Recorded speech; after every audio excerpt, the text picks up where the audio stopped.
did this once a few months ago, and he spent most of his life just meditating. I mean, that's an option. It's not something I choose to do, but it's an option. I mean, we can do that. And what it did was help him see the difference between mind and consciousness. And he said, mind is consciousness which has put on limitations. You are originally unlimited and perfect. Later you take on limitations and become the mind. Perfect. That's what we do.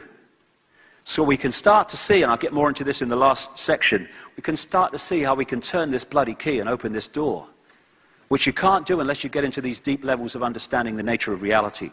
And Einstein said, a human being is a part of the whole called by us universe, a part limited in time and space. He experiences himself, his thoughts and feeling as something separated from the rest, a kind of optical delusion of his consciousness.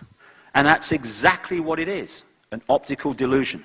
So it's not just freeing our mind, it's freeing ourself from mind, or freeing ourself from the domination of mind on our sense of perception. And, you know, all the way through what we call history, these basic truths have been repeated. It's nothing new, it's just we're getting more to understand them in the mainstream. We have these vortex systems called chakras, wheels of light, the word means, which connect us into the energy level of us from the body computer. And the key connection is through what we call the heart chakra here. So people talk about love and they symbolize the physical heart. Actually, that comes from originally from this heart vortex, the understanding that this is the seat of connection to consciousness. There are other connections as well, like the right side of the brain, which I'll get to shortly. But the heart is a key connection. And it's the difference between the head and the heart is the difference between thought, particularly left brain thought, which is what most people are stuck in, and intuitive, the word again, knowing. How many times do we just know that we've got to go somewhere, that we know we ought to do this, that we know we really ought to do that? And this is going, you can't do that, you've got a mortgage, you've got a cat, what will your mother think, what will the people on the bar think? And it's talking this out, oh yeah, okay. And the thing that changed my life 20 years ago, dramatically, is when I made one decision. Every time my head and my intuitive knowing are at odds, I'm going with this, every time. And what happens, and it happened with me, when you follow this, you can get in some interesting situations in this world of head when you're coming from another point of perception. And this is going, see, told you what happened if you didn't listen to me, there you go. But if you keep with it, eventually, your life becomes this synchronistic journey which takes you to places that you want to go, and after a while, this observes and it goes, hold on a second, you might get into some scrapes when you follow this, but it all works out in the end. And it all works out not because or despite the scrapes you got into, but because of them. And at that point, the head and the heart come into alignment, and you think and feel the same thing. The war ends that most people are in. The heart has its own energy field. There's far more to the heart, even the physical heart, than ever people have understood, even genetically.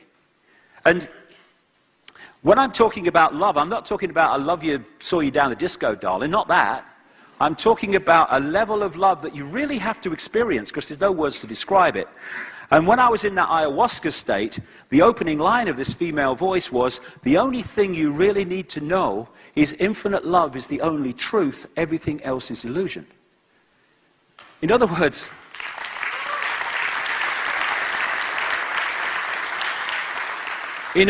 the existence of one infinite consciousness, that's the only truth. Everything else is illusion. It's the manifestation and manifestations of that consciousness in many and various ways, but the manifestations are the illusion. The consciousness is the base reality of everything. And one of the lines from one of my books, love is not something you're in, it is something you are. That's the difference. It's interesting, you know, I've talked to people who work in mind control and stuff, or used to, and they tell me that if you stimulate a certain part of the brain, You can get anyone to fall in love with anyone, as long as you stimulate their part of the brain as well. You'll get this attraction. It's electrochemical attraction. We call it love. It's actually attraction. Love is something beyond what we perceive to be love in this world. And when we close the heart, and fear and stress and all that stuff close the heart chakra very, very powerfully, that's when we end up. And also fear of being different means fear of following the heart intuition because of what people will say about you because you're acting in ways that are different. And that's that puts us in these eggshells.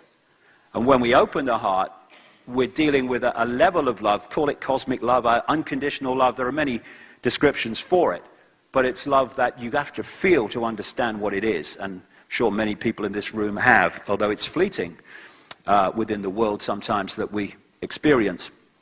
And when we open up, then we connect with all that is, and then we start to access levels of intuitive awareness that start to make the complex world of things and apartness become, whoa, that's how it goes together then.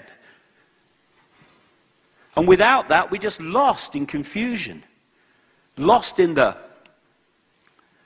world of mind, which sees everything in apartness. I was in the bath last year, because I have one occasionally, and I'm sitting there with my duck or whatever, and don't know what I was doing, and I got this real clear picture in my mind from nowhere.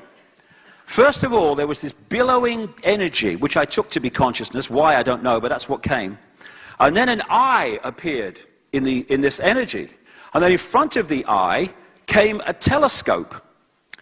And at the end of the telescope was this world, this earth and this universe and all the rest of it. And then the telescope morphed into a human body. And I got Neil Haig to paint it for me.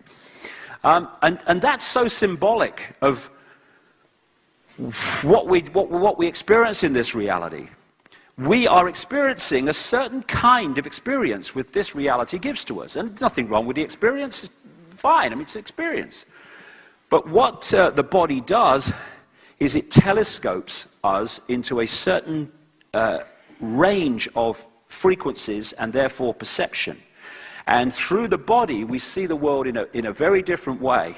Now, we can use the telescope, the body, knowing that it's a telescope, in which case we've got consciousness and we've got the telescopic, if you like, apartness experience. But when consciousness is no longer connected, we're just left with a telescopic view of everything. And that's why we see things in such narrow terms all the time when we cease to be consciousness. And the energy field, or the energy of we are, connects into the body through things like the endocrine system and the pineal gland, which people connect to the third eye of psychic sight and all the rest of it. And that's how we connect into the computer. We have an auric field, and the lower auric field in the body, that's what I call body awareness, because the body is not just what we call a physical body, it's also an energy field. And together, that's what I will refer to as the mind. And it's interesting, when you put an electrical charge through a wire, it throws out a magnetic field, an electromagnetic field. And of course, this is now well known, down the central nervous system, through what we call the crown chakra, right down through and out the base chakra, there is energy, electrical energy going through all the time, and it throws out this electromagnetic field. That together, I would suggest, is what we call mind. And it's the same with the earth. For reasons I'll get to in this section, everything is a mirror of everything else. Same thing happens with the earth. You have that electromagnetic charge, which becomes the energy field of the earth. Now, when we open this auric field and connect to the wider levels of consciousness, then we have everything we need. But the way the world is manipulated, coldly and calculatedly, is designed to close that auric field so that we operate only in that level of awareness that I call the mind. And that's how the few control the many. And when we operate within the mind, we basically go round and round and round in what we call life, following the programs of the mind.